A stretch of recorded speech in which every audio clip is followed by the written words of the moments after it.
I'm Maddie, and I am here today in the Story Room at Ryan House with Mrs. Debbie Shumway, the Senior Vice President of Hospice of the Valley. So, Hello. Hello, how are you today? I'm doing well. How are you? I'm great.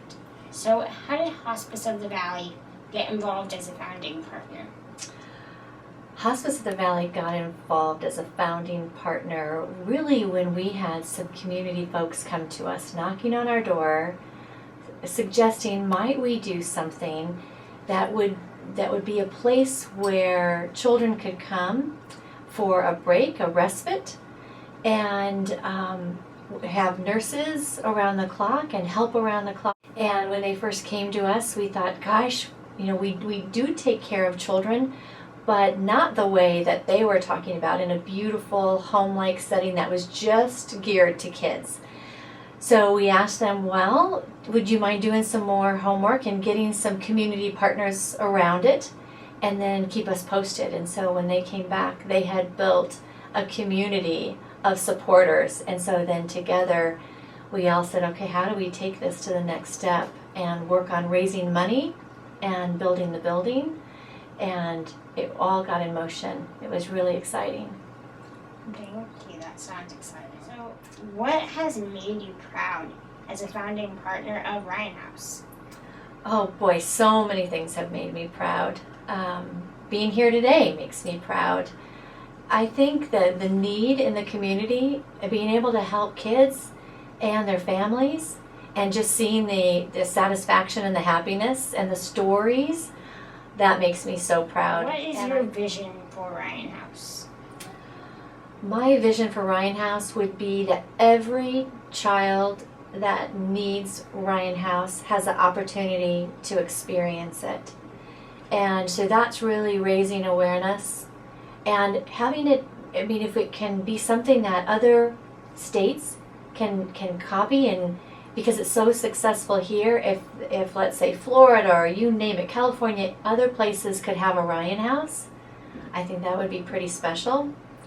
And so we can just keep sharing what we're doing here and creating that same excitement. Yes, that would be lovely. What advice does Hospice of the Valley have for other groups in the country starting something like Ryan House? I think the biggest piece of advice is just to be open-minded and to think, yes, how can we do this? Rather than, I'm not sure how to do it, just, okay, this needs to happen. So finding the other partners. You don't have to do anything by yourself. You just find other folks that have that same passion, and if you can't find it in the first look, you just keep working at it. You never give up.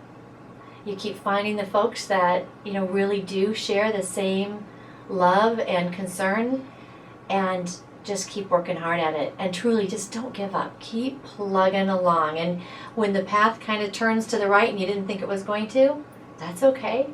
Just stick with it. And if it needs to go back in a different route, you kind of slowly get it back there, or you just change your tune a little bit and move with it to just keep things going. So if you had to describe Ryan House in one word, what would that word be? Awesome. I agree. What advice would you give to someone my age about the importance of giving back to the community? Oh boy, the importance, I think that's why we're all here, is to take care of one another and to give back.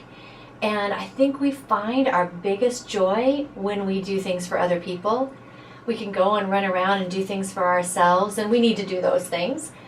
But that's just kind of the day-to-day stuff. But when it gets down to really doing something that is going to make our heart feel good and make us really want to get up the next morning and do something that's worthwhile and helpful, I think when you get that going in your blood and you see, wow, that was pretty awesome to be able to see how it changed somebody's life or it made somebody just have a better day, I think that starts growing inside people and then becomes contagious. And it's a good contagious. So, do you have a favorite story you'd like to share about your experiences with Ryan House?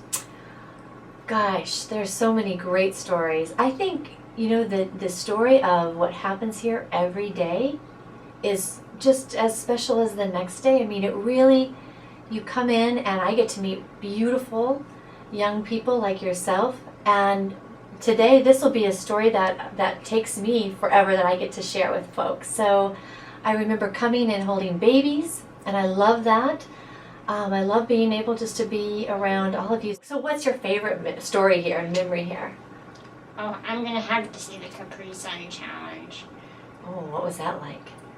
Okay, so one of the nurses here, Grayson, my dad told me that it's impossible to drink 10 Capri Suns in 10 minutes because there's so much sugar in them. Mm-hmm. Well, it's not. It's not impossible? Grayson, our nurse, tried it, and the deal was if he won, we had to make him chocolate chip cookies. If he lost, we got to eat the chocolate chip cookies in front of him. But he did it in half the time, and he said now he will never drink one again. I bet. But it's not impossible. Wow. So you have you contacted the Guinness Book? Because I'm thinking that could go down into some history books. It could, I'm sure it could. Oh, that's great. That's an awesome story. Well, thank you for being here today. Thank you. What a pleasure.